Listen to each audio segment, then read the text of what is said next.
மீனம் ராசி அன்பர்களுக்கு ஆகஸ்ட் மாதம் 2025 உங்களுக்கு இந்த மாதம் கிரக நிலை அமைப்புகளால் என்ன மாதிரியான பலன்கள் உண்டாகும் அப்படின்னு ஜோதிட நிபுணரால் விரிவான பகுப்பாய்வு உங்களுக்காக இந்த பதிவில் கொடுக்கப்பட்டிருக்கு.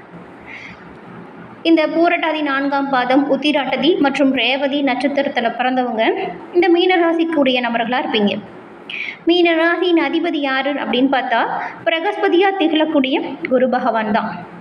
ஆகஸ்ட் மாதம் 2025 இந்த மாதத்தில் கிரக பயிற்சியின்படி உங்கள் ஆரோக்கியம், கல்வி, வேலை மற்றும் நிதி நிலைமை, குடும்பம் மற்றும் வியாபாரத்தின் மீது எப்படிப்பட்ட தாக்கங்கள் இந்த கிரக நிலை அமைப்புகள் ஏற்படுத்த போகுது, இது பற்றின முழுமையான விளக்கத்தையுமே வாங்க நாம் இப்போ விரிவாக பார்க்கலாம். குரு பகவான் ராசி அதிபதி. உங்களுக்கு பெரும்பாலும் இந்த ராசியில் இருக்கக்கூடிய நீங்கள் எல்லா விஷயத்துலையுமே கரெக்டாக இருப்பீங்க, நீதி தவறாமல் செயல்படக்கூடியவங்களாக இருப்பீங்க. நீங்கள் குரு பகவானின் ஆதிக்கம் நிறைஞ்சவங்க அப்படிங்கிறதுனால பாருங்கள், எந்த ஒரு விஷயத்துலையும் சரி எது தவறு எது அப்படிங்கிறத உடனடியாக தீர்மானம் செஞ்சுருவீங்க. எப்பேற்பட்ட பெரிய சபையாக இருந்தாலும் சரி, அது சரியாக தப்பா அப்படிங்கிறத தெளிவாக சொல்வீங்க. மனசில் ஒன்று வச்சுக்கிட்டு வெளியில் ஒன்று சொல்ல மாட்டீங்க. இப்படிப்பட்ட நீங்கள் உங்களோட வாழ்க்கையில் எல்லா விதத்துலையுமே நன்மைகளை பெற நினச்சிங்கன்னா வியாழக்கிழமையில் குரு பகவான் வழிபாடை தொடர்ந்து செஞ்சால் நன்மைகளை நீங்கள் எல்லா விஷயத்துலையுமே பெற முடியும். குரு பகவானின் பரிபூர்ண அருளும் உங்களுக்கு உண்டாகும். குரு பகவான் உங்களுக்கு பிடிக்கும் அப்படின்னா ஓம் கம் குருவே போற்றி அப்படிங்கிற மந்திரத்தையும் மறக்காமல் 3 முறை பதிவிடவும் செய்யுங்க. குரு பகவானின் பரிபூரணமான அருளும் உங்களுக்கு கிடைக்க பெற்று நீங்கள் நலமுடன் வாழ உங்களுக்கு வாழ்த்துக்களையும், குரு பகவானால் எல்லாமே உங்களுக்கு கிடைக்க குரு பகவானிடம் நாங்கள் பிரார்த்தனையும் செஞ்சுக்கிறோம். மேலும் உங்களோட தனிப்பட்ட ஜாதக ரீதியாக இருக்கக்கூடிய அனைத்து வித பிரச்சனைக்கும் எளிய முறையில் தீர்வு பெற டிஸ்கிரிப்ஷனில் ஜோதிட நம்பர் கொடுத்துருக்கோம். அந்த நம்பரை பயன்படுத்திக்கோங்க. நீங்கள் விரிவான அனைத்து விஷயத்தையுமே தெரிஞ்சுக்கலாம். இது ரொம்பவும் கஷ்டப்படாமல் ஜாதகம் பார்க்க அந்த நம்பர் உங்களுக்கு உதவியாக இருக்கும். சரி, வாங்க நம்ம இப்போ கிரக நிலை தாக்கங்கள் எப்படி அமையும் அப்படிங்கிறத பார்க்கலாம். ஆகஸ்ட் 2025 மீன ராசி அன்பர்களுக்கு கிரக பயிற்சிகள் அப்படின்னு பார்த்தா ஃபர்ஸ்ட் சூரியன். உங்கள் 6ஆம் வீட்டுக்கு அதிபதியாக சூரியன் தான் இருக்கார். 17ஆம் தேதி அன்னைக்கு கடக ராசியிலிருந்து தன்னோட சொந்த வீடாக இருக்கக்கூடிய சிம்ம ராசிக்கு மாற்றம் அடைய போகிறாரு. இது சர்வயோகம் அப்படின்னு சொல்லுவோம். இந்த அமைப்பு புதன் உங்கள் 4ஆம் வீடு மற்றும் 7ஆம் வீட்டின் அதிபதி. புதன் பகவான் 30ஆம் தேதி அன்னைக்கு கடக ராசியிலிருந்து சிம்ம ராசிக்கு மாற்றம் அடைய போகிறாரு. சுக்கிரன் உங்கள் 3 மற்றும் 8ஆம் வீட்டின் அதிபதி. இவர் 21ஆம் தேதி அன்னைக்கு மிதுன ராசியிலிருந்து கடக ராசிக்கு மாற்றம் அடைய போகிறாரு. அடுத்து செவ்வாய் உங்கள் தனம் மற்றும் பாக்கிய அதிபதி. செவ்வாய் இந்த மாதம் முழுவதும் கன்னி ராசியிலேயே இருக்க போகிறார். குரு உங்கள் ராசி அதிபதி, ராஜ்ய அதிபதியாகவும் இந்த குரு உங்களுக்கு இருக்கிறதுனால இந்த மாதம் முழுவதுமே இவர் மிதுன ராசியிலேயே இருக்க போகிறார். அதாவது 4ஆம் வீடு உங்களுக்கு சுகஸ்தானத்திலேயே குரு பகவான் இருக்க போகிறாரு. இது உங்களுக்கு ஒரு பாதுகாப்பு கவசம் போன்ற அமைப்பு. சனி உங்கள் ராசியிலேயே இருக்கிறாரு. 7.5 சனியால் மிகவும் முக்கியமான ஜென்ம சனி காலகட்டம் தான் இப்போ நடந்துட்டுருக்கு. ராகு உங்கள் ராசிக்கு 12ஆம் வீட்டில் சஞ்சாரத்தையும், கேது உங்கள் ராசிக்கு 6ஆம் வீட்டில் சஞ்சாரத்தையும் இந்த மாதம் இப்படி கிரக நிலைகள் சஞ்சாரம் செய்ய போகுது. இந்த கிரக நிலை அமைப்புகளால் ஏற்படக்கூடிய தாக்கங்கள் என்ன அப்படிங்கிறத நாம் இப்போ விரிவாக பார்த்து தெரிஞ்சுக்க போகிறோம் இந்த பதிவில். மீனராசிக்காரங்க குரு பகவானை ராசி அதிபதியாக கொண்டவங்கன்னு சொன்னோம்.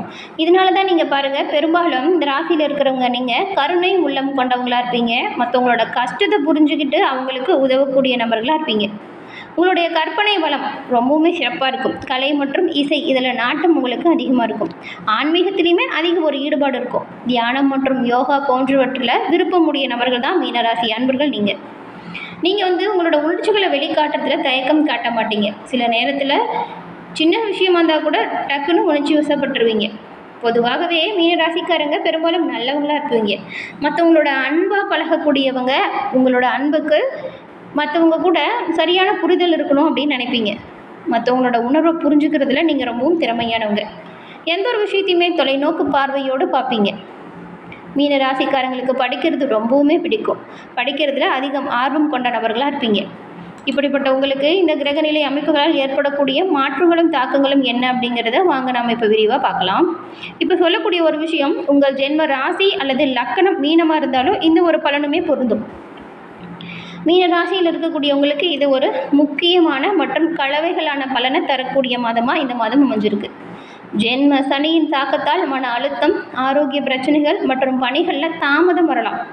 இருந்தாலும் ராசி அதிபதி குரு 4ஆம் வீட்டிலையும், தன அதிபதி செவ்வாய் 7ஆம் வீட்டிலையும் இருப்பது உங்களுக்கு பாதுகாப்பாக இருக்கக்கூடிய ஒரு அம்சம். குறிப்பாக 17ஆம் தேதிக்கு பிறகு உருவாகும் சர்வயோகம் உங்களுக்கு எதிர்பாராத சில திடீர் வெற்றிகளை கொடுக்கும்.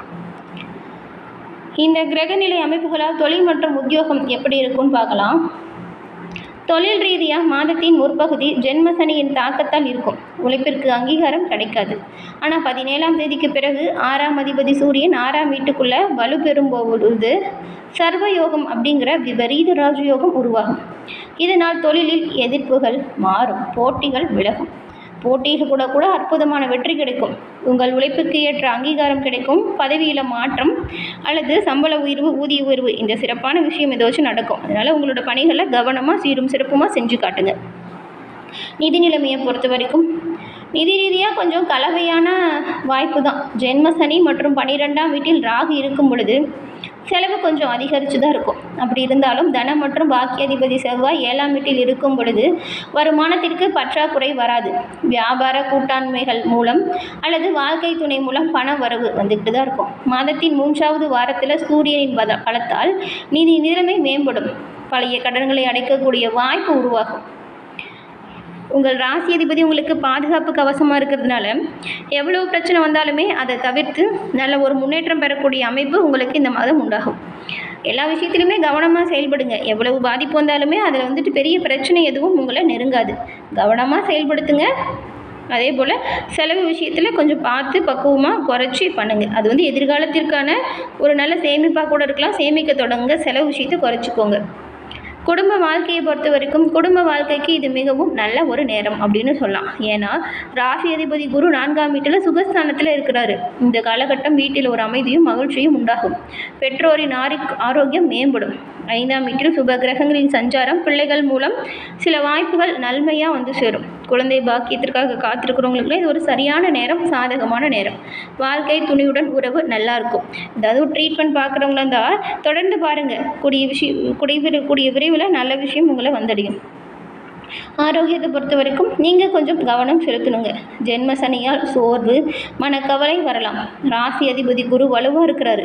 6ஆம் வீட்டில் கேது சூரியன் இருக்கும் பொழுது பழைய நோய்களிலிருந்து குணமடையக்கூடிய வாய்ப்பும் வரும். ஜென்ம சனி காரணமாக தான் கொஞ்சம் உடல் ஆரோக்கியத்தில் கவனம் செலுத்த சொல்கிறோம். அலட்சியம் காட்டாதீங்க.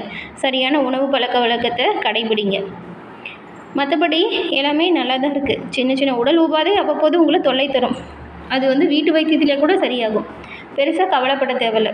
வியாபாரத்தை பொறுத்த வரைக்கும் மாதத்தின் முற்பகுதியில் சில சிரமங்களுமே உருவாகும். ஆனால் 3ஆவது வாரத்திலிருந்து நல்ல ஒரு முன்னேற்றம் வரும். வருமானம் அப்போதிலிருந்து அதிகரிக்கும். தன அதிபதி செவ்வாய் 7ஆம் வீட்டில் இருக்கும் பொழுது கூட்டாளிகளுடன் நிதி விஷயத்தில் வெளிப்படையாக இருக்கிறது நல்லது. எந்த ஒரு விஷயத்தையும் கலந்து பேசி ஆலோசனை செஞ்சு முடிவு பண்ணால் நல்லதாக இருக்கும். ரகசியமாக நீங்கள் எந்த ஒரு தொழில் விஷயத்தையும் மேம்படுத்தக்கூடாது. ஒருத்தருக்கு ஒருத்தர் விட்டு கொடுத்து அனுசரித்து போகணும். மாணவர்களை பொறுத்த வரைக்கும் இந்த காலகட்டம் மிகவும் ஒரு நல்ல நேரம். 6ஆம் வீட்டில் கேது மற்றும் சூரியன் இருக்கிறதுனால போட்டித் தேர்வுகளில் நீங்கள் கலந்துக்கிட்டிங்கன்னா அற்புதமான வெற்றி வாய்ப்பை பெறுவீங்க. உங்கள் கவனமும் விடாமுயற்சியும் அதிகரிக்கும்.